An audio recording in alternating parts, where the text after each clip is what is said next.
What if hell is not a place you fall into after death, but a state you slowly build while you are alive?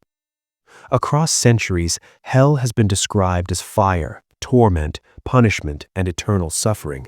Flames licking the soul, demons waiting with chains, a final destination for the wicked. And yet, when you strip away fear, dogma, and mythology, something far more unsettling begins to emerge, something most people never want to confront. Because the sobering truth about hell is not comforting, and it does not flatter the human ego. Ancient initiates whispered about it behind temple walls.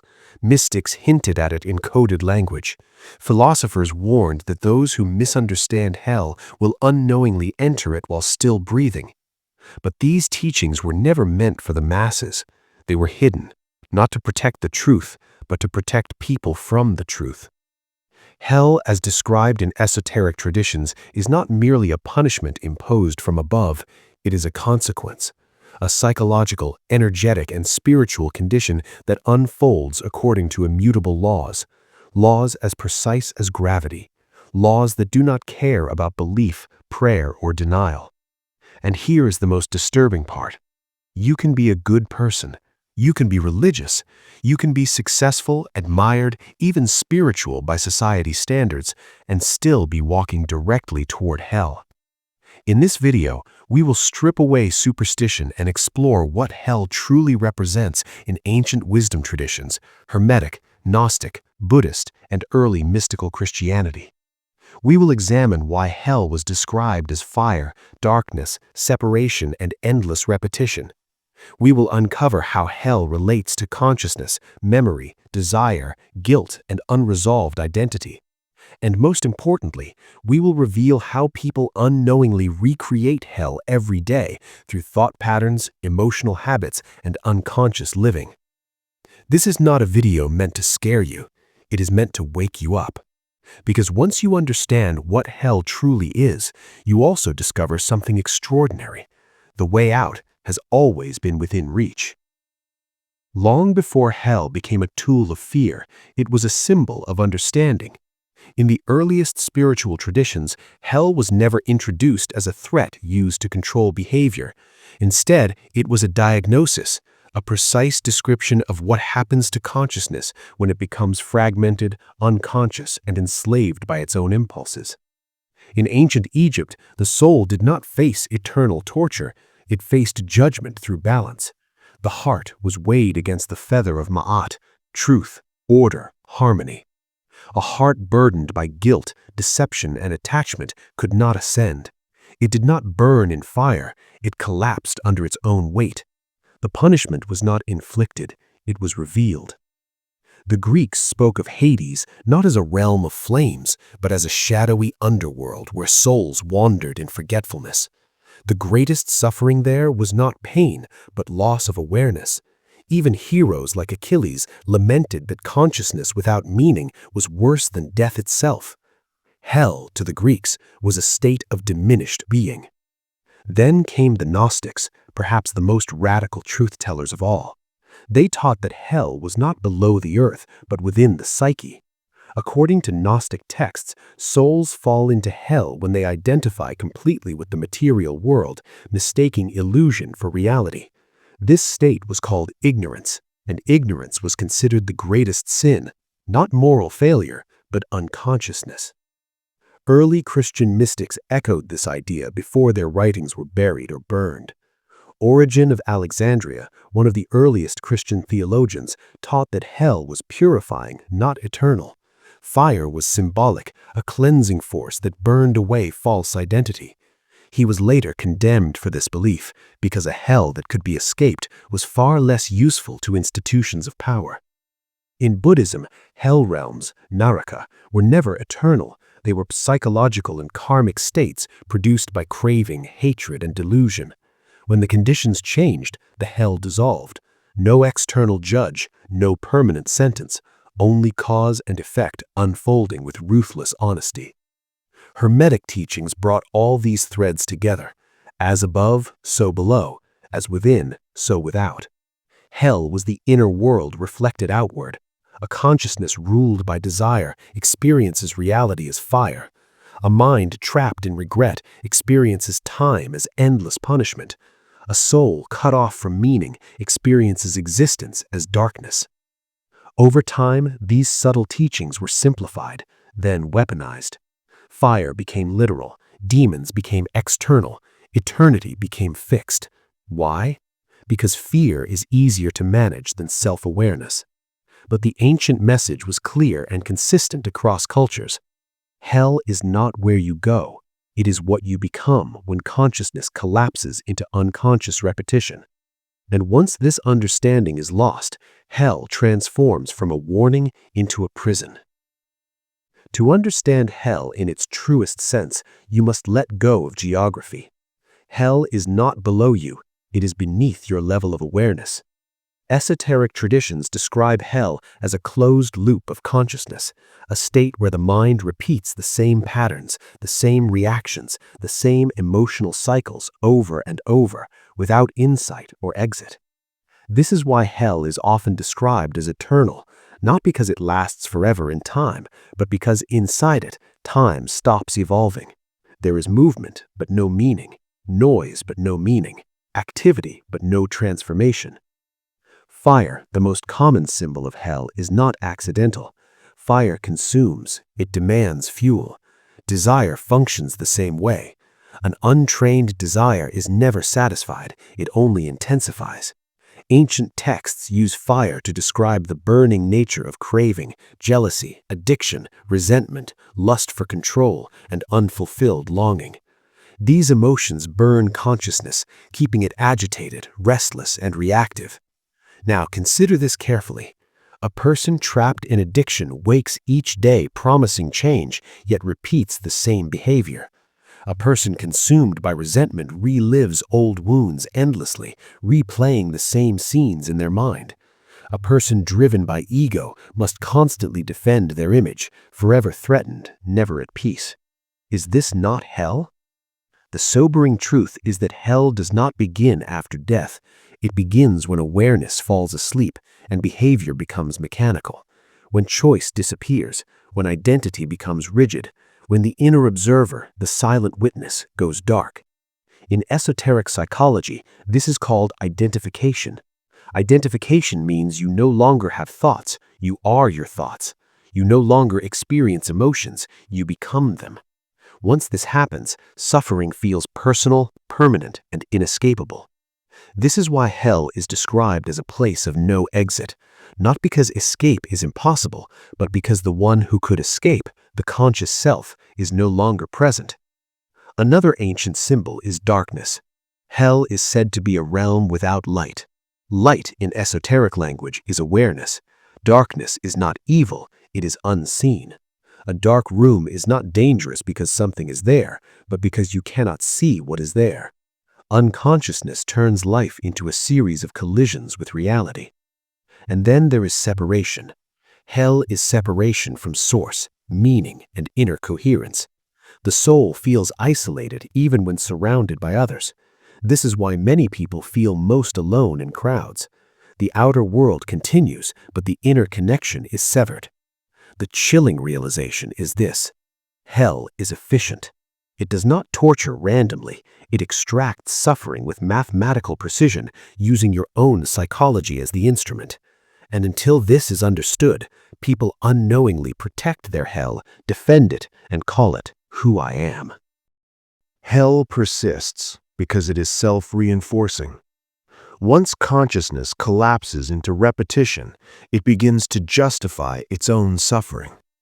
This is one of the most disturbing insights found in esoteric teachings. Hell feeds on belief. Not belief in doctrine, but belief in identity. The moment a person says, "This is just how I am," the gates quietly close. Ancient mystics taught that the deepest layer of hell is not pain, but identification with pain.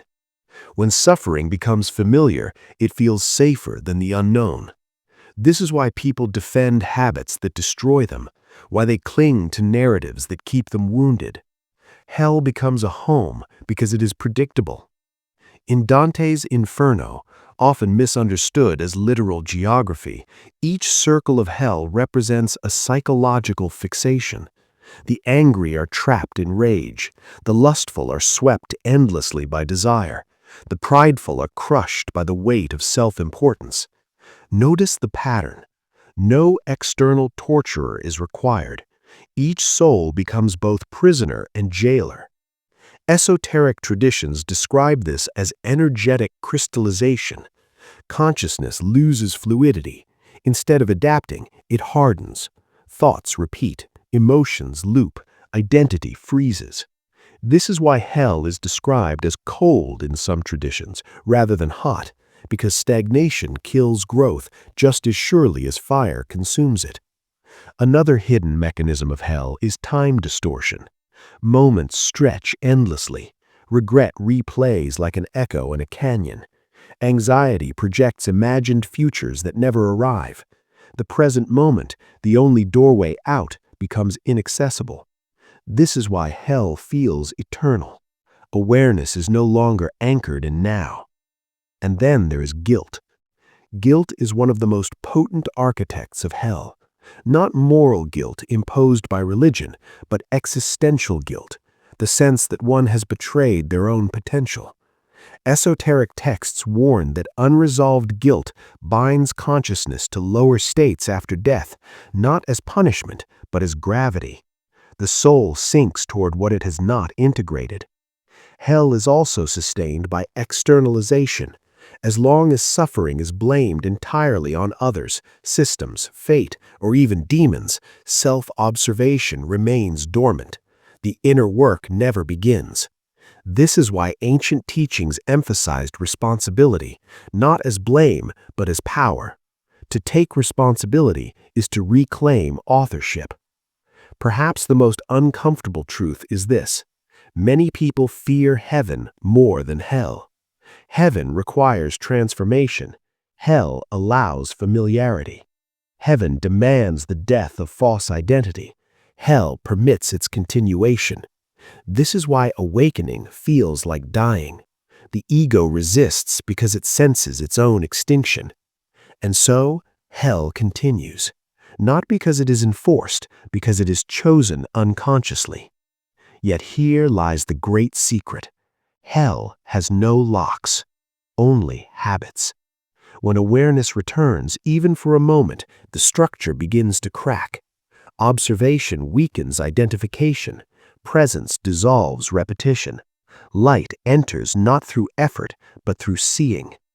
If hell is a state of consciousness, then the way out is not belief, but practice. Ancient traditions were never content with philosophy alone. They offered methods. Precise, often simple, and profoundly uncomfortable techniques designed to restore awareness where it had collapsed. What follows are not rituals meant to impress, but tools meant to liberate. The first practice is self-observation without judgment. Hell survives on unconscious identification. The moment you observe a thought, emotion, or impulse as an object rather than as yourself, a crack appears. When anger arises, do not suppress it and do not justify it. Simply notice, anger is present, not I am angry. This subtle shift creates distance, and distance creates freedom. Ancient schools taught that even 5 seconds of true observation weakens years of mechanical suffering. The second practice is interrupting repetition. Hell is repetition without awareness. Choose one recurring pattern in your life: complaining, procrastination, reactive speech, negative self-talk. For one day, interrupt it consciously, not perfectly, consciously. Each interruption injects light into a closed system. You are teaching consciousness to move again. This is why small changes are powerful. They break the spell. The third practice is returning to the body. Hell exists primarily in the mind. The body lives in the present. Ancient initiates used breath, posture, and sensation as anchors. Several times a day, pause and feel your breath without changing it. Feel the weight of your body. Feel gravity. presence pulls consciousness out of psychological time and back into reality. This alone dissolves enormous suffering. The fourth practice is owning responsibility without self-punishment. Responsibility is not blame, it is authorship. When something painful appears, ask not who caused this, but what part of me is responding unconsciously. This question restores power. Hell weakens the moment responsibility is reclaimed. And finally, the most important practice, remembering. Remember that you are not your thoughts. Remember that suffering is information, not identity. Remember that awareness itself is untouched by hell. Esoteric teachings insist that even the darkest states cannot survive sustained awareness.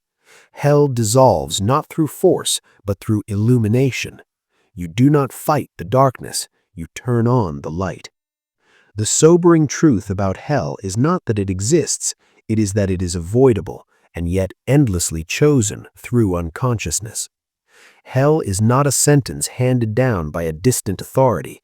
It is the natural outcome of living without awareness, a state where identity hardens, time loops, and suffering repeats itself with perfect precision. And the most unsettling realization of all is this: many people walk through life already inside it, mistaking familiarity for fate. But here is the forgotten hope buried inside every ancient teaching. Hell has no final authority. It has no eternal claim. It survives only as long as it is unseen. The moment you observe your inner world, hell begins to lose its structure. The moment you interrupt a mechanical reaction, a door opens. The moment you take responsibility, not with guilt, but with clarity, you step beyond the threshold. This is why esoteric traditions did not obsess over heaven. They focused on awakening.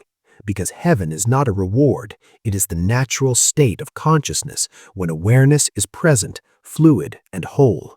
You do not escape hell by becoming perfect. You escape it by becoming present.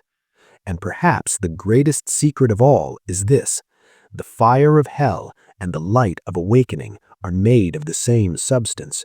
One burns when you resist it. The other illuminates when you observe it. So the question is no longer whether hell is real. The question is, how conscious are you right now? Sit with that question. Let it echo. Let it disturb you just enough to wake you up. If this understanding resonated, do not rush past it. Observe your inner world today. Interrupt one unconscious pattern. Return to the present moment. Because every moment of awareness is a step out of hell and a step toward freedom.